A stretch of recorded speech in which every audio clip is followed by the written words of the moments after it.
Hazreti Bohlul değerli diyiliye hem değerli hem veliyo. Harun-ur Reşid'in yanına volyamıştık. Hazreti Bohlul. Harun-ur Reşid mını yanından kavmeye. Yoksa bir ağzı kepler de etken olmalı. Her bir gurrunun izinde Harun-ur Reşid ağlatyan ne olmalı. Emma Harun-ur Reşid mına etken zatlarından ders alyamış. Tercih ödün bilenna. Yani bir adam bir kepleri aytya. Hazreti Bohlul yali. Bir kepleri tikelli olsa da içinden gülü varyamıştık Harun-ur Reşid.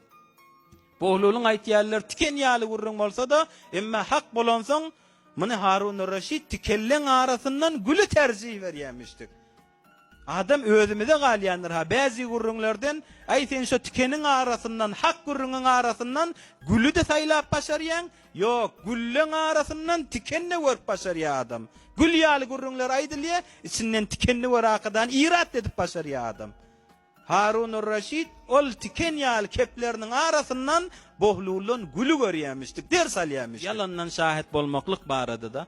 Bohlul bir vaqtda Harun-ur Reşid'in gasrına gir akadan Harun-ur Reşid'in tahtına bar akadan oturupdur. Ve padişahın oturan yerine binne etti diye akadan servale geliyor. Bir sevuptur, birimin vuruptur. Hazreti Bohlul kenara çekil akadan ağlaptur onna. Anırdan Harun-ur Reşid gelipdir. Bineme yağday. Onda bir cayda oturdu. Sen tahtında oturdu. Oham vurullu diptirle.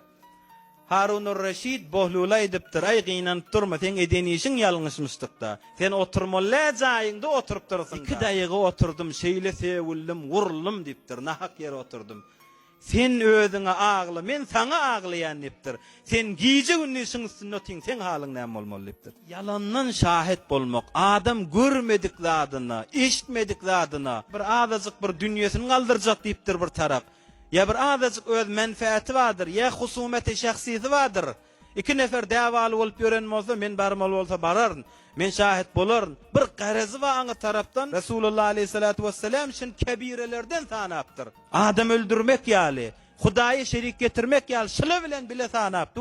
Adam yalandan bir bilmeyen zadına şahit bolmaklık, bu adamın öz ahiretini tabah etyen zatlardandır.